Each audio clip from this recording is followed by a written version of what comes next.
Good morning everyone, welcome back to another week.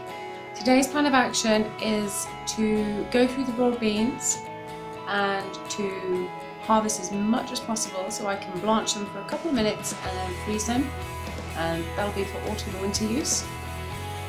That'll then free up the space and I can get a load of other stuff in because I'm desperate for some space. So that's today's plan of action.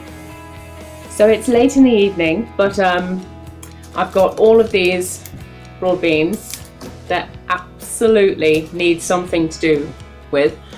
So I'm going to make some of my broad bean burgers, which I've made for 2 years in a row now, and they are absolutely lovely. Well, to me they're lovely. So they're really simple. It's basically a kind of it's a dip recipe, or like a smashed beans recipe that's just slightly jazzed up, ever so slightly. So let's get into it. With this recipe, you could basically kind of take any dip that you like, and as long as you have got some sort of dry matter in order to soak up the liquid, you can make it. You can pass it into, burgers or into falafels. There's no general rule, really. So with this, I've got lemon juice, a bit of salt and pepper, and then I've got a good handful of mint and lemon balm, because I find that those herbs go really well with this recipe with broad beans. So I'm just going to sort of tear them up. You don't need to be too brilliant with this, because it's all going to get whizzed and pulverized later. So there we go, just pop that in. But basically you could use any kind of herbs or spices at the beginning, because this is kind of like the flavor, and then you're going to add the base of your burger, which is the beans, and mix it all together, and that creates what you're going to have. So use your own flavours, mix it up, go crazy. So then after that, so that's that, all zhuzhed. And then it's the case of taking your beans and podding, and what you're going to do is you're just going to chuck your beans into the mix, and once you've got a few, you're going to take your hand blender and zuzz that, and then add a few more and zuzz until you kind of like what you're looking at. And then once you can kind of think yeah it's okay, add some couscous to it, mix it all together, and then pat it into the shape you want. I find that if I use a scone, because you can buy these sets of scone cutters, but I find that that's what you would use for making scones, the base. But actually if you turn it over, it's a straight lid and it's cylinder. And then also if you take your slice of bread, there we are, you can actually make burgers to the size of your bread, which is kind of cool. The phone memory died on me last night, so I've just got back in from work. I've got a little bit of the mixture left over. I've made my burger patty, so I'm just going to show you how to fry it. Really simple. You take your spatula, you go under your scone cutter. I basically top and tail the burger, if you can see, with couscous, and that gives it kind of a crispy coating, really nice. And if you've got the texture right, it should stay there, and then whoop, drop.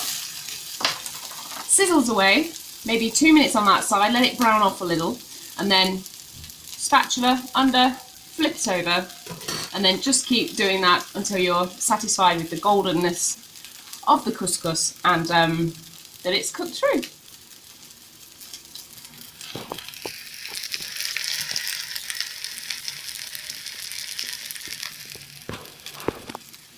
And you can use any oil you like.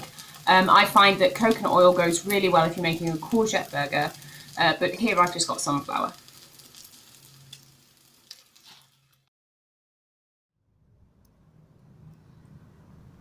I've got runners on my Cambridge favourite strawberries, so I'm simply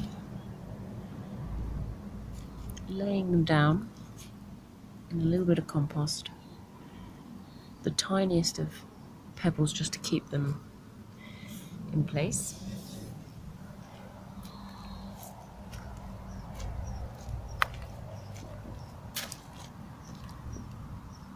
Hopefully I should have some more strawberry plants for next year.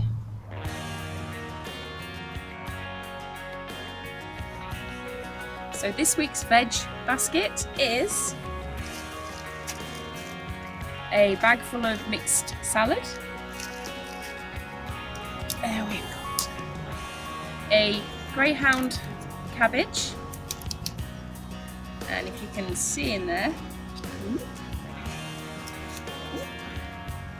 we've got Charlotte potatoes, a bunch of spring onions, a couple of courgettes, and the last of the broad beans, and then some more beetroot.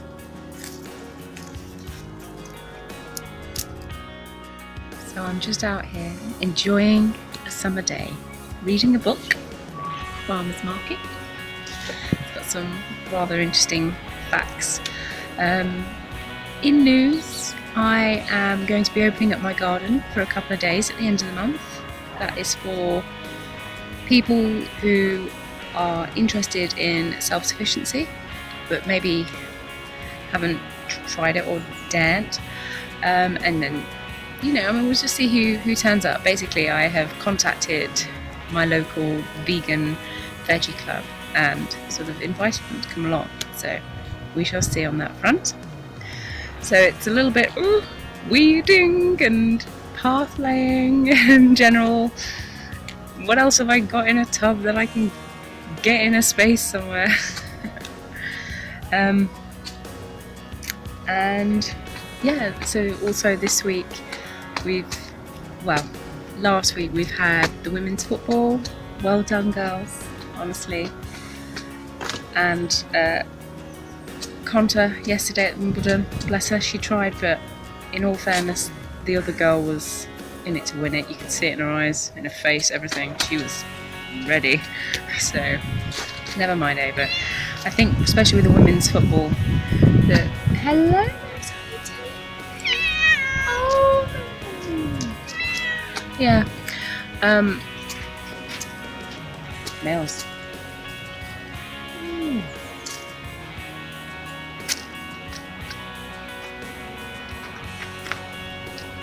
You're being all sexy.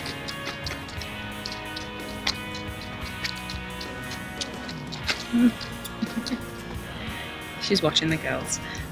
Yeah, with the women's football, it's more to do with the fact that times are changing, really. I think more than anything else, it's the fact that the game is there. Women are there playing in the World Cup football. It exists, because when I was younger, if I'd been 12, and honestly, it was something that a girl would do, I really would have tried to have been a footballer. Like, really, I was quite good, and then but it just wasn't done, and that was just one generation ago, and I'm not that old, so the fact that they're there, that's what it's about. So, well done, girls, you are champions. You did us proud. But on that note, I will say cheerio, and I'll see you again next week. Bye, everyone.